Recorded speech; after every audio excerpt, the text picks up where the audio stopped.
everyone, Kat here. For a while now, I've been itching to do some videos about the socially awkward characters of Pokémon. Not shy characters per se, but characters who, for one reason or another, don't connect well with others. I want to dive into how the narrative frames them. Does it treat their social awkwardness as a trait or a flaw? And how do other characters react to them? Today, I'll be focusing on Gladion from Gen 7's Alola. Now, Gladion is a rival with a lot of baggage, most of which you don't find out about until pretty late in the game. He's rescued a Pokémon that was being tortured by the Ether Foundation, an organization run by his family, and he's basically on his own in the world for the first time after realizing the people he trusted the most are completely untrustworthy, except for his sister Lily.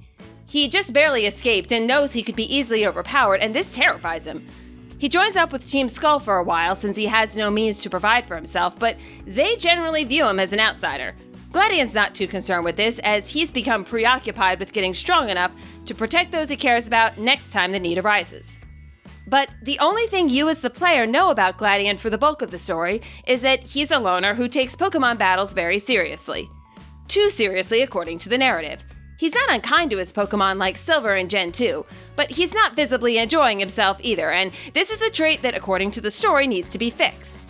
In all the scenes where they interact, Gladion is played against Hau, the light-hearted grandson of the island Kahuna. Hau is always telling Gladion that he needs to lighten up. Pokémon battles are about socializing and having fun. To quote an example of this, Hau tells Gladion in the Royal Battle Dome, "I think you'd have a lot more fun if you just let yourself have a good time with everybody else. You can do a lot more together, too." Later, he says to the player character, "Gladion never really explains anything, eh? Probably thinks it makes him look cool." From an objective point of view, this is a pretty judgmental thing to say.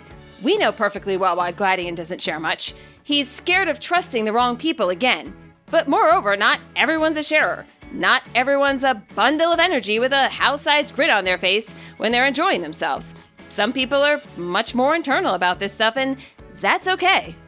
If there's a character who needs to learn a lesson in this duo, I'd argue that it's Hau for, 1, jumping to conclusions about someone he barely knows, and 2, presuming to have the solution for what should have been a non-issue.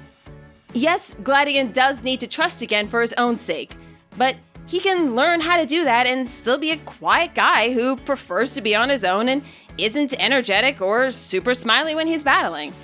So, by portraying Hau's attitude and emotional expression as something Gladion needs to aspire to, these story beats convey to the player that Gladion is lacking something even when the crisis is over and he's just being his edgy self. Now, Hau does ease up on the ribbing once Gladion's background is revealed.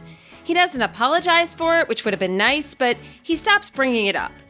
Gladion, for his part, is more open with others, but he still keeps that serious tone when battling.